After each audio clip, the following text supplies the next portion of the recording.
Hello, welcome to episode number 25 of the Michael Wilby Show. I'm your host, Michael Wilby.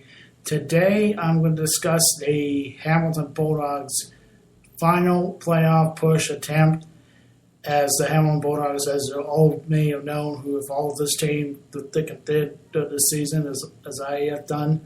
Also, the Hamilton Bulldogs fell short in the playoff quest to get into the 2016 OHL playoffs, let alone the Memorial Cup playoffs, as are generally well known across the national scale of the Canadian Hockey League. As well, I'm going to talk about the free agency update for the Cleveland Browns, get my 2 cents about it. And I think there's going to be a lot of people that say, you know what, you're too, literally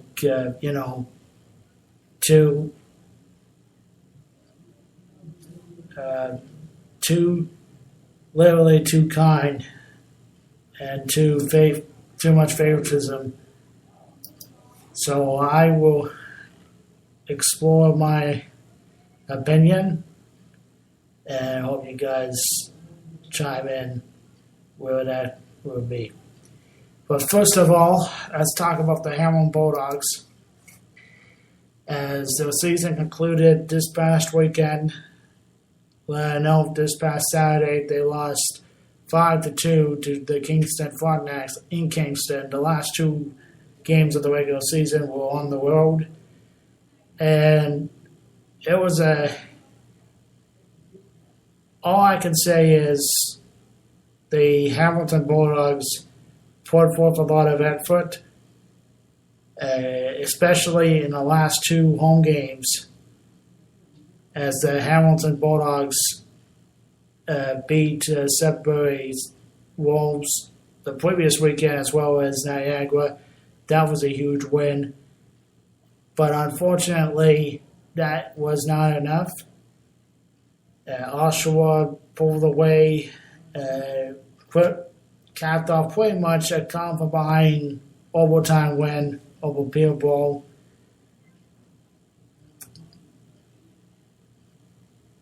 And thus killed any significant chance of the Hamilton Bulldogs going to the postseason. So I would like to congratulate the Hamilton Bulldogs coaching staff like George Burnett, Ron Wilson, Troy Smith, and the fine personnel on and off the ice, as well as the players, the owner Michael Arno and President Steve Stales, for the great contributions to not only they revived this hockey city, the hockey atmosphere in the city, I should say. I think they're going to be mainstays for years to come.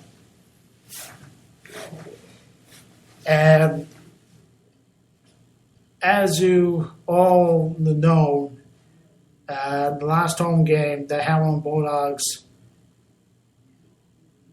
who, by the way, before I go to discuss the jersey, I would like to say that whatever is need to be said about the season, any further will be discussed in the next episode of the Michael Wilby Show, which will be live from Montreal.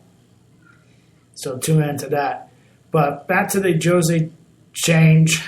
The Hamilton Bulldogs pretty much unanimously went black and gold. Joined the fellow cohorts of the football professional prowess in the Hamilton Ticats, and honoring also the history of the hockey community wearing black and gold, the team's OHA days back in the 50s and 60s, and especially go way back to the 20s with the Hamilton Tigers. I have heard a lot of complaints, albeit it wasn't as predominant as it was, but it was what the intention. A lot of people complaining, even when it was revealed. I'm trying to focus now. I should say not try it. More definite focus should be attend to the criticism after the uniform change. First and foremost, I like it.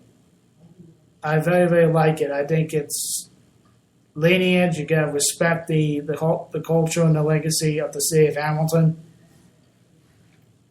with the past to the black and gold.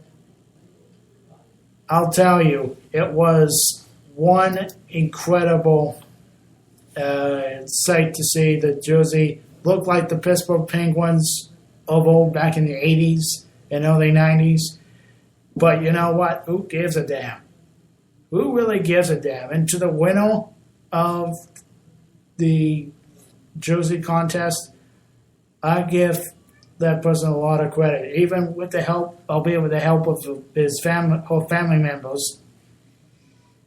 This girl is gonna pretty much spark the lore, if it's already done, the lore of the hockey community, professional and amateur, or as it's a major junior, in the city of Hamilton going forward.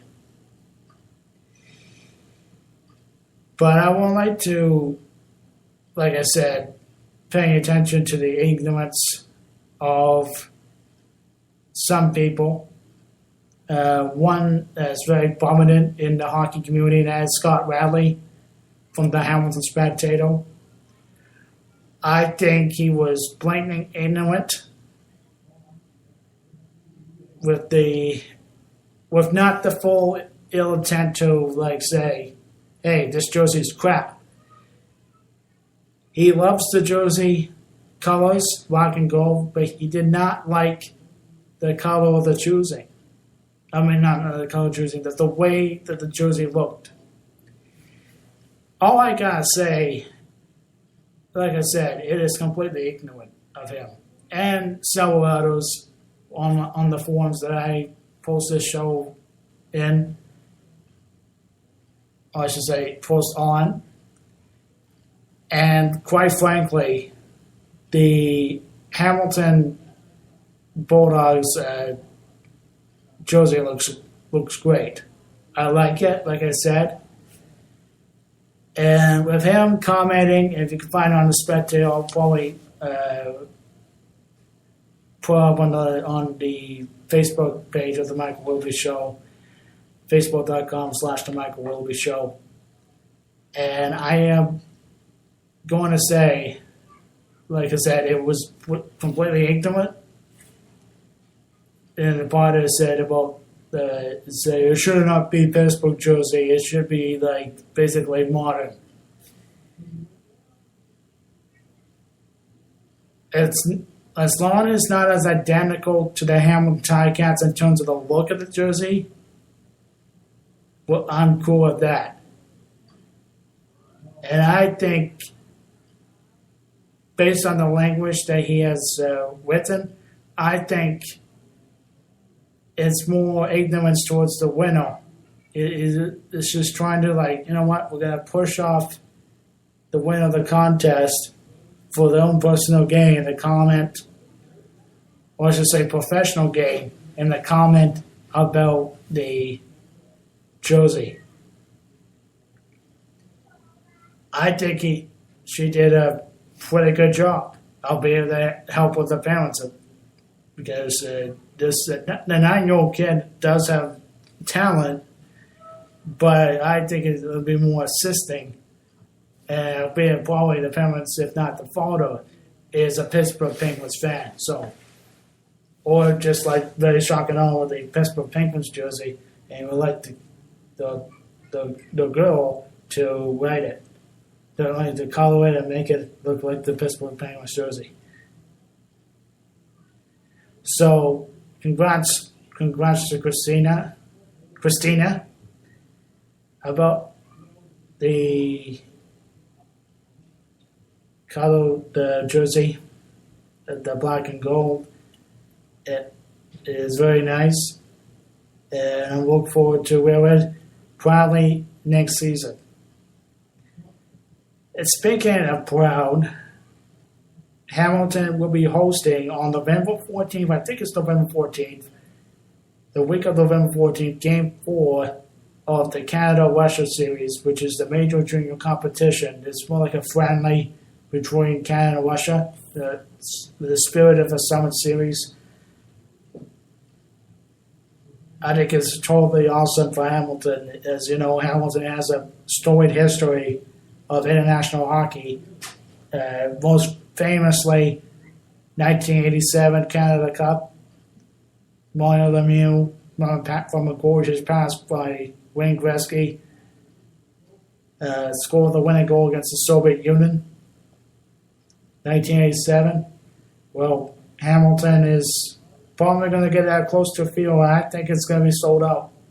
I really think it's going to be sold out. This is a great opportunity for Hamilton, as I think it's going to be a precursor to what's going to be the inevitable within not just 1 year, if not 2 years.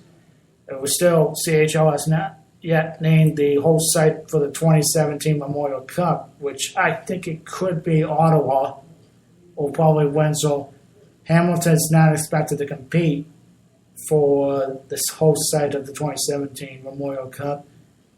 I think it's going to be like 2018 or 2019 Memorial Cup. But Hamilton, if they get a really great crowd, I think you're going to get a serious push in terms of hosting the Memorial Cup.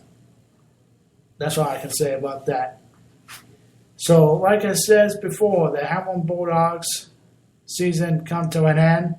I will discuss it more on the next episode of the Michael Wilby Show, which will be live in Montreal. I'll give you the final reminder of what the lineup is likely going to be coming at the end of this podcast.